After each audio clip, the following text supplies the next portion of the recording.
Ярилцах цаг эхэлж байна. За энэ удаагийн дугаар технологийн цагдаагийн албаны урьдчилан сэргийлэх хамтын ажиллагааны хэлтсийн ахлах мэрэгжилтэн цагдаагийн ахлах дэслэгч лам оролцож байна. Таны энэ өдрийн амрыг ирээ. За та бүхнийхээ энэ өдрийн амрыг ирээ. Тэгэхээр он гарснаас хойш хүрээлэн байгаа орчны эсрэг гэмт хэрэг ер нь цагдаагийн байгууллагад хэр их бүртгэгдсэн бэ? За хүрээлэн байгаа орчны эсрэг гэмт хэрэг он гарснаар эхний 4 сарын байдлаар 238 бүртгэгдсэн байна. За үүнийг төрлөөр нь авч үзэх юм бол хууль бусаар мод бэлтгэх 144, хууль бусаар ашигт малтмал олборлох 5, за химийн хорт аюултай бодисыг эргэлтэнд оруулах 8, за ойг тэрийн төмрийн 1 гэмт хэрэг тус бүртгэгдсэн байна. Тэгэхээр ер нь уран талааны цагт хавар зуны үйлрүүлэлт ер нь ямар төрлийн гэмт хэрэг төлхөө үйлдэгддэг юм болоо? За уран дулааны цаг ирж байгаатай холбогдуулан хууль бусаар мод бэлтгэх гэмт хэрэг болон хууль бусаар ашигт малтмал олборлох гэмт хэрэг, за хууль бусаар ан агнах гэмт хэрэг дийлэх хувьд нь бүртгэгдэж байгаа. Тэгэхээр энэ гэмт хэрэг үйлдэгдээд байгаа шалтгаан нөхцөл нь юу юм болоо? За энэ төрлийн гэмт хэрэг бүртгэж байгаа гол шалтгаан гэвэл иргэдийн эрх зүйн мэдлэг тутамгаас мэдээлэл байхгүй улмаас, за тухайлбал хууль бусаар мод бэлтгэх гэмт хэрэг нь одоо эрүүгийн хуулийн 24-ийн 6-д заасан арга хэмжээ гэдэг. За энд арга хэмжээ автгиймаа гэдгийг иргэд мэдтгүү болдгийм байна. За хууль бусаар мод бэлтгээд оруулж ирээ зарж болох юм байна. Эсвэл одоо улсын тусгай хамгаалалтаа байгаа ангинуур тэгээ хууль бус ан агнуурыг хийчихэд энэ болдгийм байна гэсэн ойлголт байгаагаас энэ төрлийн гэмт хэрэг өсөх басныг шалтгаантай. Тэгэхээр иргэд эрх зүйн мэдлэг тутмаг бас энэ төрлийн гэмт хэрэг үйлцэн тохиолдолд бас хуулийн хариуцлага хүлээлгдэг гэжлээ шүү дээ. Тэгэхээр яг хууль бусаар мод бэлтгэх, хориотой ан агнуур агнах, ашигт малтмал олборлох зэрэг энэ хууль бус ажиллагаанд ер нь хуулийн ямар хариуцлага хүлээлгдэг юм болоо? За хууль бусаар мод бэлтгэх гэмт хэрэг төлөө эрүүгийн хуулийн 24-ийн 6 зааснаар арга хэмжээ аавна, мөн төртийн тухай хуулийн 7-гийн 9 зааснаар арга хэмжээ авдаг байгаа. За хууль бусаар ашигт малтмал олборлох, хууль бусаар ан агнуурын гэмт хэрэг 24-ийн 5 болон 25-ийн 6-ад 25-ийн 4 зааснаар тус эрүүгийн заасан арга хэмжээ авнаа. Тэгэхээр ер нь экологийн асуудал хариуцсан мэрэгжилтнүүд маань ер нь энэ хүрээлэн байгаа орчны эсрэг гэмт хэрэгээс урьдчилан сэргийлэх одоо энэ хэргийг бууруулах чиглэлээр ер нь ямар ажил арга хэмжээг зохион байгуулж байгаа юм болов?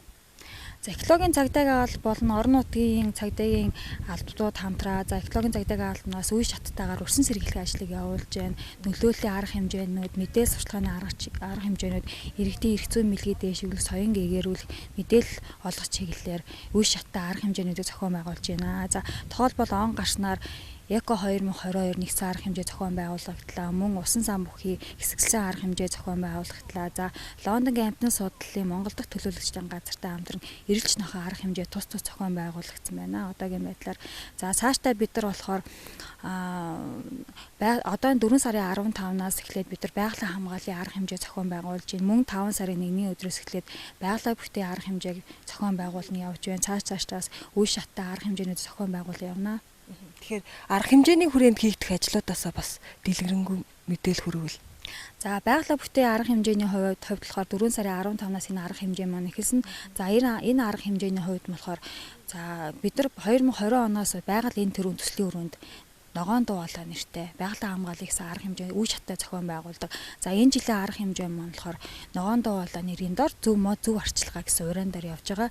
За энэ арга хэмжээгээр иргэд мод тариад орхих биш, модыг хэрхэн хамгаалж арчилж ургуулах вэ тал дээр иргэдэд мэдээлэл орох видео контентууд, за постерууд, иргэдийн эрх зүйн мэдлэгийг нэмэгдүүлсэн, соён гээгрүүлсэн бичлэг болон мэдээллүүдийг ерөнхийдөө төлхөө оруулж байна. Эдгэрч маань иргэдэд маш сайнаар нөлөөлж одоо за ийм юм байна. Бид нар ерөөсөө мод тариад ингээ орхих бишээ. Энийг ургуулах юм, арчлах юм, хэрхэн хамгаалах талаар нь бид нар заавар зөвлөгөө өгч энэ арга хэмжээ нэлээд үр дүнтэй явж байна. За сүүлийн байдлаар 5 сарын 1-ний өдрөөс эхлээд байгалаа бүтээн арга хэмжээ зохион байгуулж байна. Мөн энэ арга хэмжээ нь болохоор иргэдийг мод тариач ээ, модоо тарьсан модоо арчилж хамгаалж ургуулаач ээ.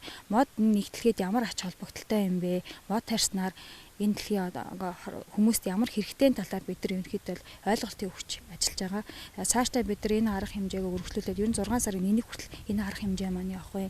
Өдөрлөг зохион байгуулна. Ерөнхийдөө төлөвлөсөн ажлууд байна. За одоо нэг хормын ордонтой хамтраад бид нар сосын төгөөлгээд бас нэг өдөрлөг зохион байгуулах гэж ерөнхийдөө үе шаттай арга хэмжээнүүд явж байгаа. Тэгэхээр ер нь иргэдийг бас мод тарих уриалгад нэгдүүлэхээс гадна цагдаагийн алба хаагч нар маань бас мод тарьж байгаа. Бас нэг арчилгааны талаар бас нилээдгүй шаттай бас сургалт зохион байгуулсан шүү дээ. Тэгэхээр энэ талаар бас мэдээлэл өгвөл. За мөн энэ хараг хэмжээ ганцхан одоо Монгол улсын иргэд гэхээс илүүтэй цагдаагийн байгууллагын алба хаагчд бид нар бас өөрсдөө оролцож байна. 21 аймаг дүүрэг бүгд энэ арга хэмжээнд дээр ихэвчлэн оролцож байна. Модыг хэрхэн тарих арчлах талаар бүгд мэдлэг мэдээлэлтэй болж энэ цаашдаа бас энийгээ цаашаа дэлгэрүүлээд үе шатаагаар зохион байгуулад явах болно. Тэгэхээр ер нь иргэдийг хүрээлэн байгаа орчны эсрэг гэмт хэрэгээс урьдчилан сэргийлэх чиглэлээр зөвлөгөө мэдээлэл өгөхгүй юу? Бас энэ талаар бас мэдлэг мэдээлэл нэлээ тотмоо гэдэг шүү дээ. За урьдчилан сэргийлэх ажил маань зөвхөн цагдаагийн байгууллагын ажил биш. Иргэд өөрсдөө идэвхтэй байж, энэ төрлийн мэдлэг мэдээлэлтэй байж, одоо сүүлийн үед болохоор цахим ертөнцийн өөрөө ингээ хөгжсөн бүх төрлийн мэдээллийг цахим орчноос авж байна. Тэгэхээр бид нар бас өөрсдөө энэ мэдээлэл энэ төрлийн хаана ямар байдлаар олж авах боломжтой байна. Энэ мэдээлэл аваасай.